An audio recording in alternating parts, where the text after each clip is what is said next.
Hello dear friends, कैसे हैं आप लोग। उम्मीद करता हूं कि आप लोग अच्छे होंगे। मैं आपके अपने परिवार ABES कोचिंग क्लासेस में स्वागत करता हूं। आज आपका चैप्टर 7 जो है वो शुरू होने वाला है और हम 7.1 को आज कवर करेंगे।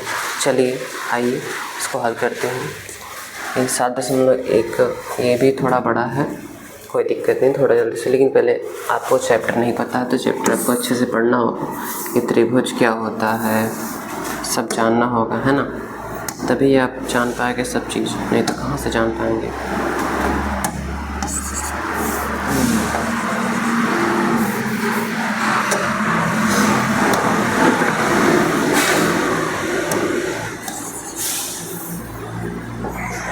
चलिए ठीक है, पहले हमारे चैप्टर का नाम ही त्रिभुज है, ठीक है। हमारे चैप्टर का क्या नाम है? त्रिभुज नाम है हमारे चैप्टर का नाम, त्रिभुज है। पहले त्रिभुज कहते हैं किसे, हमें ये पता होना चाहिए, है ना। त्रिभुज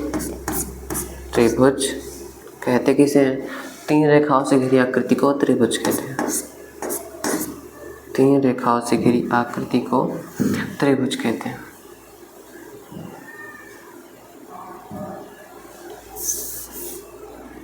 क्या लिखेंगे हम?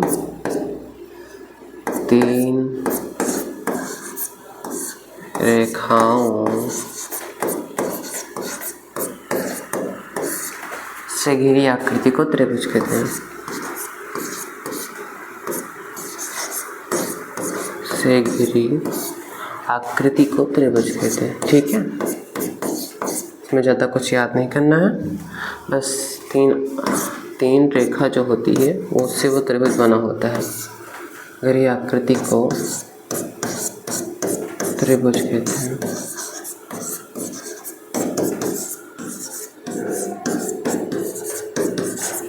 ठीक है, 3 रेखाओं से घिरी आकृति को त्रिभुज कहते हैं। इसके एग्जाम्पल में देखिए तो हम क्या आएगा, आराम से, ठीक है। ऐसे त्रिभुज बन जाएगा। 3 आपकी, एक रेखा ये वाली, एक रेखा ये वाली, एक रेखा ये वाली, तो कितनी होंगी? 3 रेखा हुई आपकी, है ना।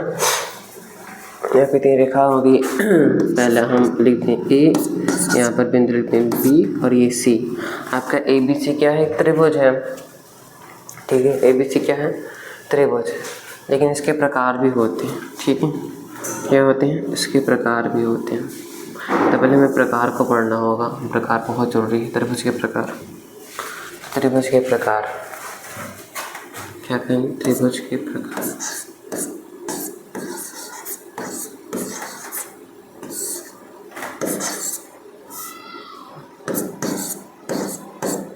त्रिभुज के प्रकार, त्रिभुज के कितने प्रकार के होते हैं, लेकिन इनके आधार भी होते हैं। यानी कि एक कोण के आधार पर होता है, एक भुजा के आधार पर होता है, ठीक है। एक कोण के आधार पर होता है, एक भुजा के आधार पर होता है। तो पहले कोण के आधार पर हम लिखना, कोण के आधार पर, कोण के आधार पर, ठीक है। कोण के आधार पर आपके कितने होते हैं? तो कोण के आधार पर सबसे पहले तो आपका होगा समकोण।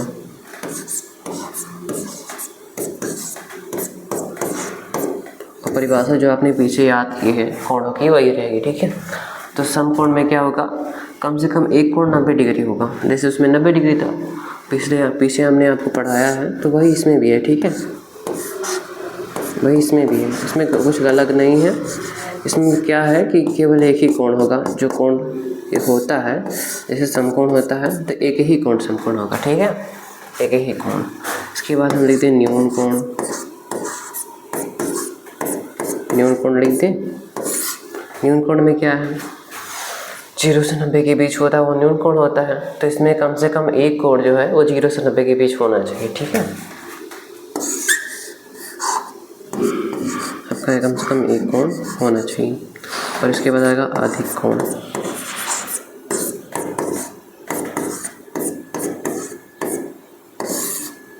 ठीक है, अधिक कोण में क्या है? 0 से 180 के बीच होता है, या 90 से 120 लिखाए होंगे, ठीक है। इसमें 0 से 180 के बीच लिख लीजिएगा। उसके बीच अगर एक भी कोण होगा तो अधिक कोण की श्रेणी में चला जाएगा, ठीक है। अब एक और फैक्ट, जो समकोण होगा ये तो फिक्स होगा आपका कि 90 डिग्री है तो ये समकोण होगा ही होगा, ठीक है। इसमें कोई भी अपवाद नहीं है।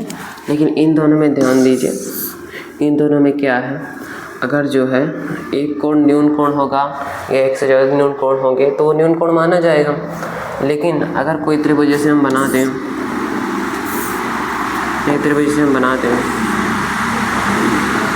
इससे हम एक रख दें 45 अंश, ठीक है। एक रख दें हम 120 अंश, 120 अंश रख दें तो कितना हुआ 160, 162। एक रख दें 15 अंश, ठीक है। इसमें देखिए ये न्यून कोण है, 0 से 90 के बीच वाला न्यून कोण होता है, तो ये भी न्यून कोण है। लेकिन यहाँ पर देखिए तो एक जो है वो अधिक कोण आ गया है, एक भी अधिक कोण आ जाएगा तो अधिक कोण की श्रेणी में हो जाएगा, ठीक है। अधिक कोण की श्रेणी में हो जाएगा, यानी कि अगर ये दोनों साथ में रहेंगे तो हमें इसको मानना पड़ेगा, ठीक है। ठीक है, कोई दिक्कत नहीं दिक्कत। पहला वाला 90 डिग्री रहेगा ही, 90 डिग्री रहेगा ही, मतलब पहला कोण, पहला वाला जो आपका समकोण है उसमें 90 डिग्री फिक्स है, लेकिन इन दोनों में फिक्स नहीं है, ठीक है। तो इन दोनों में अगर न्यून कोण अधिक कोण वाला एक भी कोण आ गया तो अधिक कोण की श्रेणी में चला जाएगा, ठीक है। और एक कौन से आधार पर होता है, एक और होता है, देखेंगे भुजा के आधार पर क्या होता है, भुजा के आधार,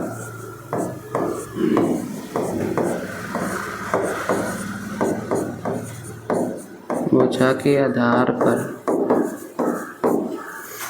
भुजा के आधार पर कितने होते हैं, भुजा के आधार पर भी 3 ही होते हैं, ठीक है। तो पहला आपका क्या है, समबाहु, क्या है, समबाहु। दूसरा क्या है,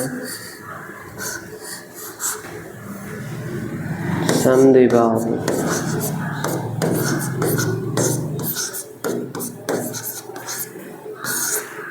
क्या है, समद्विबाहु, ठीक है। तीसरा क्या है, तीसरा विषमबाहु, क्या है, विषमबाहु।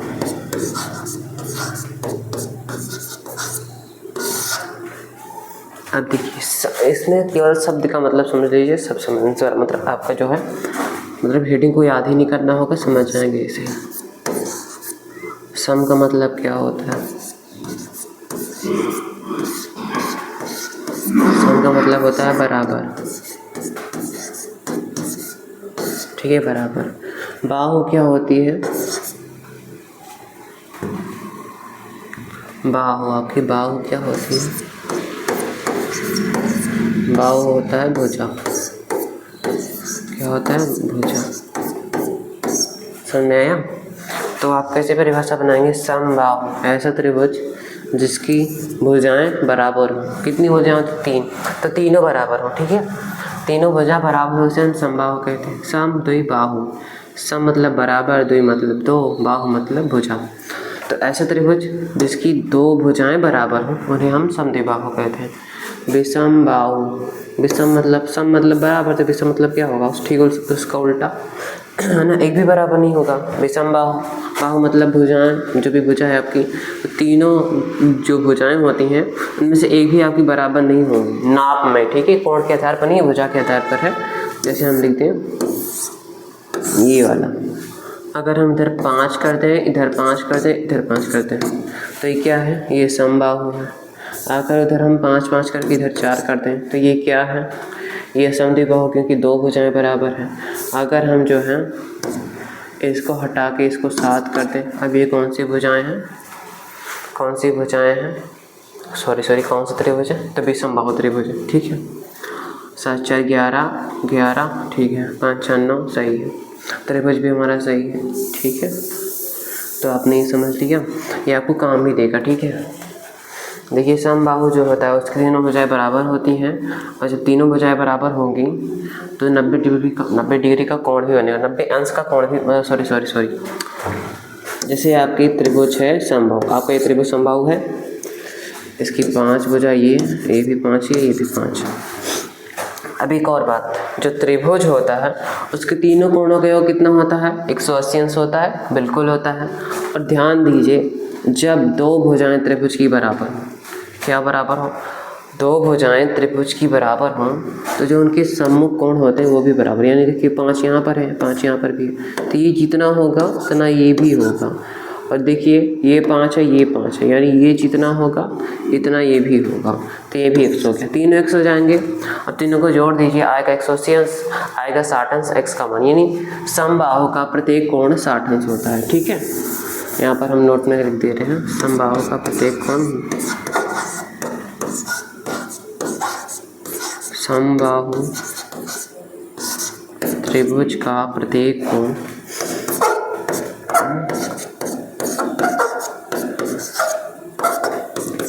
कितना होता है? 60 अंश होता है। कितना? 60 अंश होता है।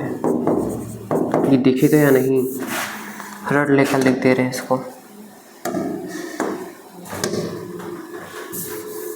प्रत्येक कोण 60 अंश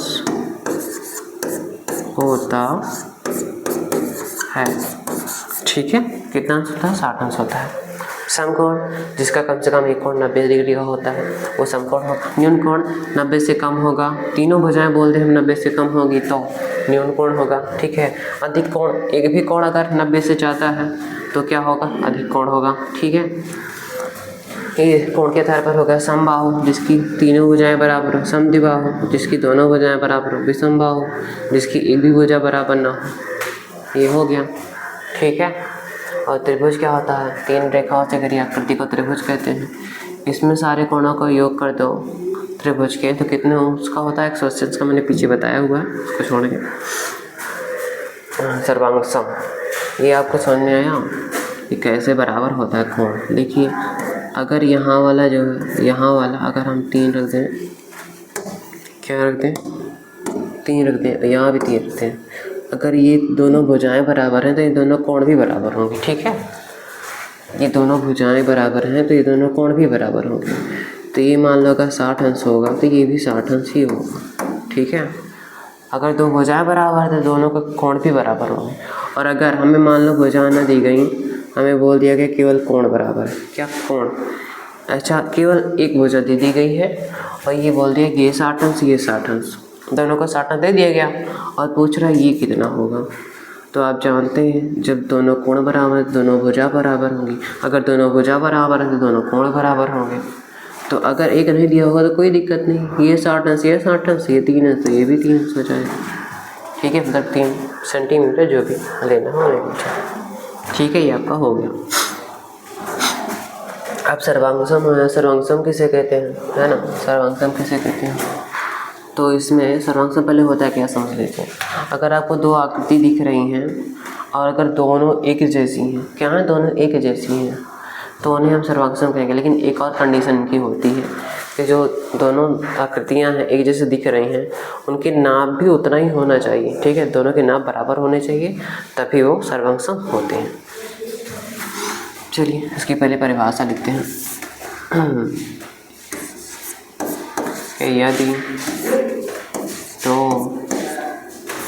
यदि दो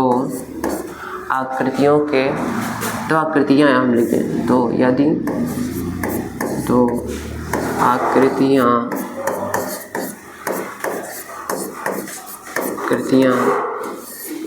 बराबर हैं, क्या है? बराबर हैं, बराबर हैं तथा उनके माप या उनके माप तथा उनके माप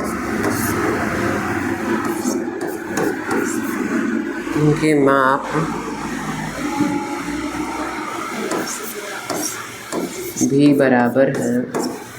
माप मतलब समझते हैं ना, जो उनको नापते हैं हम, मतलब जितनी 3 सेंटीमीटर जैसे एक त्रिभुज की या हम बोलते हैं एक वृत्त की त्रिज्या है, दूसरे की भी 3 सेंटीमीटर होगी तो क्या होंगे? सर्वांगसम होंगे। तो उनके माप भी समान हो, क्या हो? समान हो, तो उन्हें सर्वांगसम कहते हैं, उससे सर्वांगसम कहते हैं, ठीक है। उन्हें सर्वांग सम क्या बोलते हैं? सर्वांगसम कहते हैं।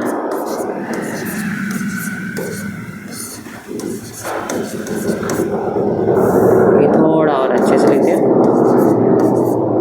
कहते हैं, ठीक है। तो हमने ये जाना कि अगर दो आकृतियाँ समान हैं और उनके माप भी समान हैं तो वो सर्वांगसम होगी, है ना। एग्जाम्पल के तौर पर हम लिखते हैं, एक त्रिभुजी वाला लिखते हैं,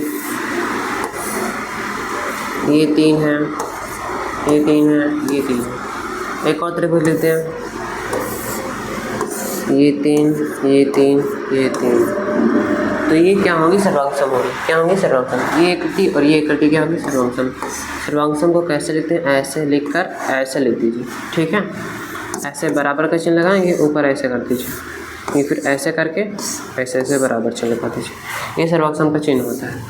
अच्छे से ऐसे, ठीक सेम ऐसे बराबर कर दीजिए, यही सर्वांगसम का चिन्ह है, ठीक है। ये बताता है कि ये वाली आकृति दूसरी वाली आकृति के सर्वांगसम है। सर्वांगसम का मतलब क्या होता है? सर्व मतलब सभी, सर्व मतलब क्या होगा? सभी, ऑल, सॉरी सभी। सर्व अंग, अंग हो रहा है ना, अंग मतलब क्या होगा? अंग यानी कि जो भी आकृतियों के पार्ट होते हैं अंग, उन्हें बोलते हैं, ठीक है। जैसे ये भुजा, ये वाली भुजा, ये वाली भुजा, ये वाली भुजा, यही अंग हो गए इनके। सम क्या होता है? बराबर होता है। सर्वांगसम मतलब सभी अंग बराबर होंगे, यानी इनकी भुजाएं होंगी तभी बराबर होने चाहिए, कोण है तभी बराबर होने चाहिए। देखिए यहाँ पर 60 अंश बनेगा, यहाँ 60 अंश बनेगा, ठीक है। यहाँ भी 60 अंश बनेगा और यहाँ भी 60 अंश बनेगा, हो गया ना 60 अंश, 60 अंश, 60 अंश, यहाँ भी 60 अंश बनेगा। तो ये क्या होंगे? सर्वांगसम होंगे, ठीक है। सर्वांगसम का चिन्ह ऐसा होता है, ये लगाया हुआ है। अब सर्वांगसम के कुछ नियम भी होते हैं, ठीक है। क्या होते हैं? सर्वांगसम के नियम, और ऊपर कर दे इसे।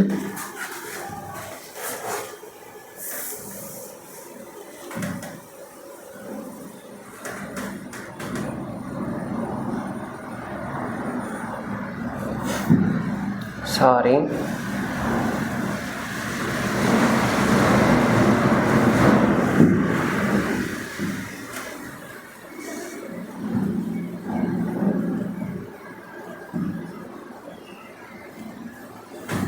का व्हाइट बोर्ड यहाँ पर क्यों नहीं आ रहा? कोई दिक्कत नहीं, हम कह रहे हैं, ठीक है।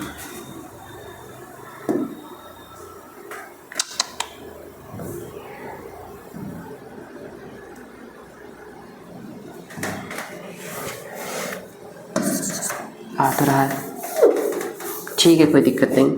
तो आपने समझ लिया कि सर्वांगसम कब होते हैं? भुजाएं बराबर हो, कोण बराबर होते, क्या होंगे? सर्वांगसम होंगे। सर्वांगसम के कुछ नियम है, उनको हम लिख दें, है ना। सर्वांगसम के नियम यहाँ पर ऐसे कर दे रहे हैं, और यहाँ से सर्वांगसम के नियम, सर्वांगसम के नियम।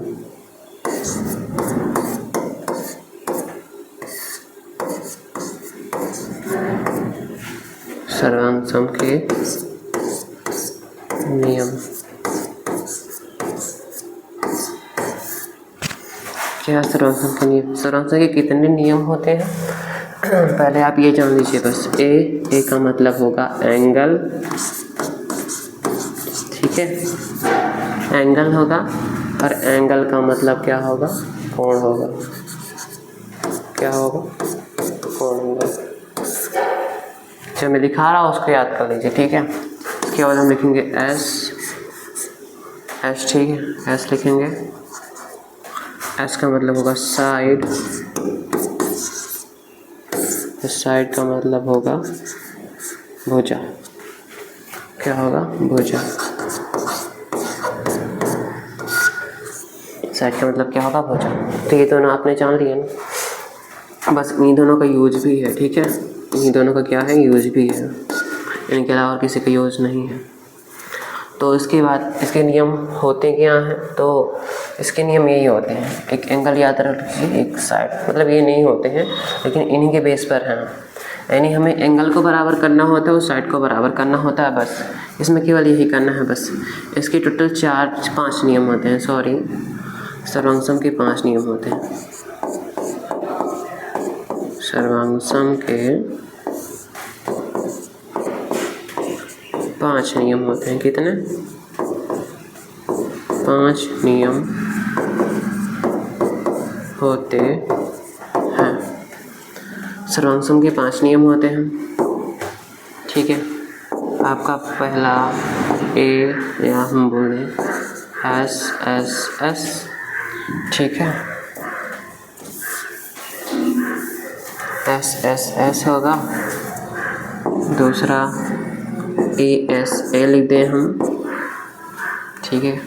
तीसरा ए ए एस लिख दें। चौथा आर एच एस लिख दें। बस शायद इतनी ही होती है, हाँ 4 ही नियम होते हैं।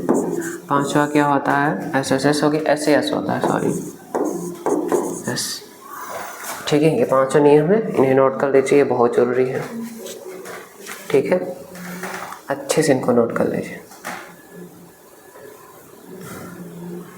भैया।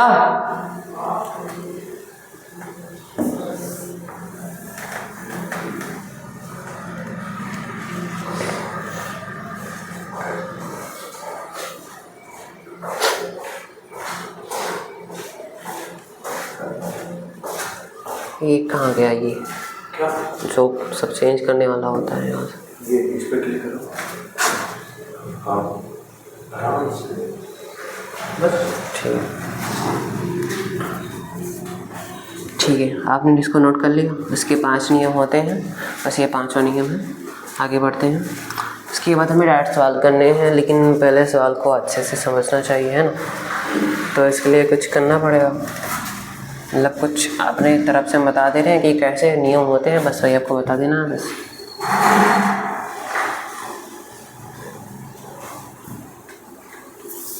चलिए फिर पहले हम आपको एक सवाल दे रहे हैं, एक आकृति दे रहे हैं ऐसे।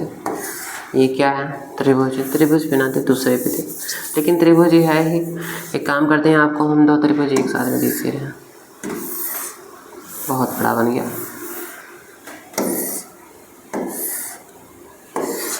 ये हो गया, बीच में एक लाइन खींचते हैं, ए लिखते हैं, बी लिखते हैं, सी लिखते हैं, यहाँ पर डी लिखते हैं, ठीक है। हमें क्या करना है? सिद्ध करना है ए बी डी, त्रिभुज ए बी डी सर्वांग त्रिभुज ए डी सी, यहाँ पर 90 डिग्री का ट्रायंगल बनेगा, ठीक है। ये बराबर होंगे, ये समद्विभाजक है, ए डी लंब बी सी है, यानी बी डी भी हमारा बराबर है इसके बराबर, ठीक है।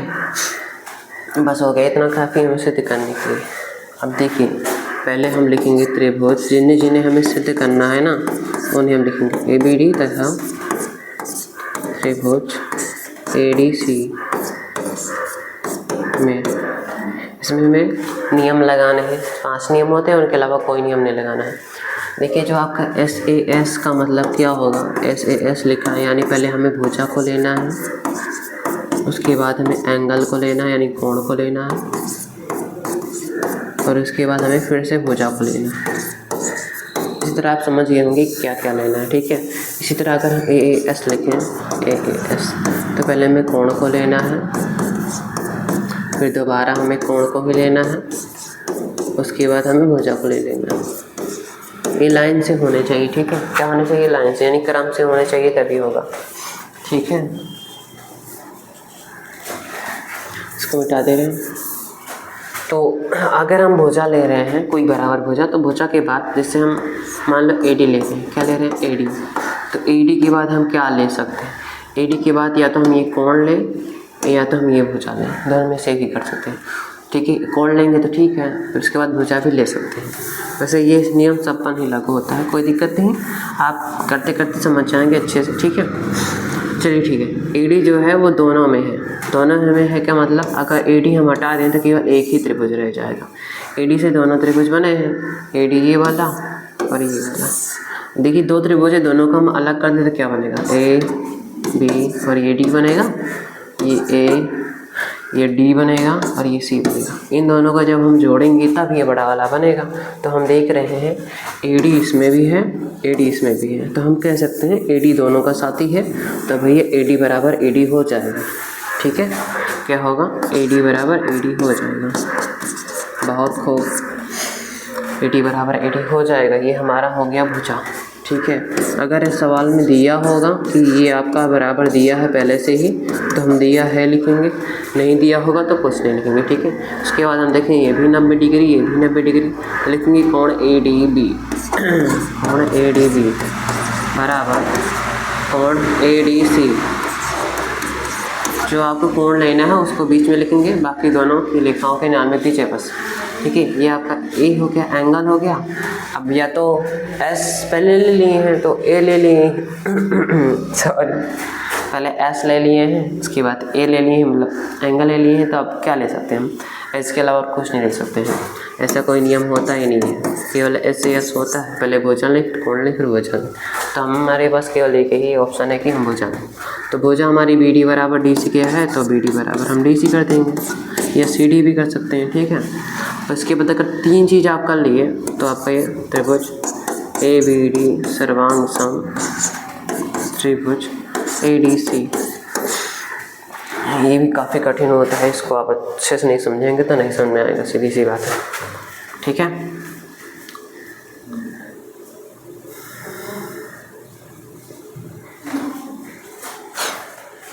चलिए ठीक है। अब देखिए चतुर्भुज दिया है हमें, ए बी सी डी में क्या क्या दिया है, ए सी बराबर ई डी के है, ए सी हमारा ई डी के बराबर है। ठीक है, ए बी कोण ए को समद्विभाजित करता है, यानी जो कोण ए है, सॉरी ए बी जो है, ए बी कहाँ है पहले देखेंगे, ए बी है, कोण ए को समद्विभाजित करता है। सम मतलब बराबर, द्वि मतलब दो, विभाजित मतलब बांटता है। तो ये कोण और ये कोण क्या होंगे, बराबर होंगे। ठीक है, दोनों कोण बराबर होंगे, ये वाली भुजा आपकी वाली भुजा के बराबर होगा। आप ध्यान दें कि दोनों त्रिभुज किस पर टिका है, तो ए बी पर ही टिका है। अगर ए बी हट गया तो दोनों त्रिभुज खत्म, केवल एक ही बचेगा, है ना। तो ए बी पर दोनों टिके हैं, यानी ए बी दोनों का साथी है, तो ए बी हमारा उभयनिष्ठ होगा। हाँ, इसे उभयनिष्ठ लिखा जाता है, उसमें पीछे नहीं लिखे थे, इसमें लिखेंगे। ठीक है, तो पहले दिया है उसको लिखना पड़ेगा, जो दिया है हमें उसको लिखना है। आप धीरे धीरे सीख जाएंगे तो खुद से भी लिख लेंगे।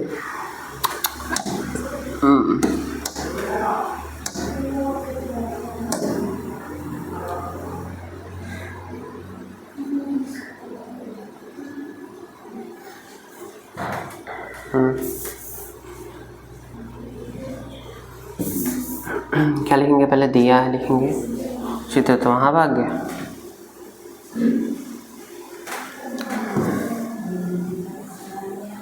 चलिए ठीक है, कोई दिक्कत नहीं। पहले हम लिखेंगे दिया, क्या लिखेंगे, दिया है। दिया है में हम क्या क्या लिखेंगे, जो हमें दिया है वही लिखेंगे ना। ए सी बराबर ए डी दिया है, ए डी दिया है, ए बी ए को समद्विभाजित करता है, तो लिख देंगे ए बी कॉमन लगा देंगे, ए को समद्विभाजित करता है,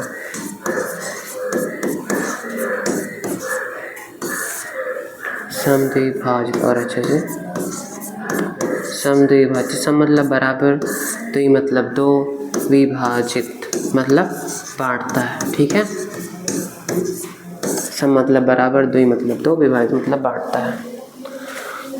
आइए, ए बी ए को विभाजित करता है, ये हो गया आपका। हमें जो सिद्ध करना है उसे हम लिख दे रहे हैं, सिद्ध करना, दर्शाना वही है। ठीक है, ए बी सी त्रिभुज ए बी सी, ये बराबर नहीं सर्वांग सम है। ठीक है, त्रिभुज ए बी डी, त्रिभुज ए बी सी को लेना है और ए बी डी को लेना है। ठीक है, तो हाल में हम पहले लिखेंगे त्रिभुज ए बी सी तथा त्रिभुज ए बी डी में जो बराबर है उसे ले दीजिए बस, लेकिन नियम लगना चाहिए। एस ये वाला हो गया, ए ये वाला हो गया, और इसको पहले ही समझा दिए हैं तो इसमें समझना तो है नहीं, तो हम डायरेक्टली दे रहे हैं AC। पहले हम ABC को लिए हैं तो पहले AB लेंगे। AC है हमारा इसके बराबर, AD के बराबर, ये हमें दिया है। उसके बाद जो कोण A है उसको AB विभाजित सम विभाजित करता है, यानी 2 बराबर भागों में बांटता है, तो हम उसको लिख देंगे CA, क्या नाम है, B नाम है, CAB बराबर कोण BAD हम लिख देंगे BAD। ये भी आपको दिया ही है, साल में दिया था, ठीक है। ये वाला उभयनिष्ठ है, AB बराबर AB, AB दोनों में है तो इसे हम कहेंगे उभयनिष्ठ है।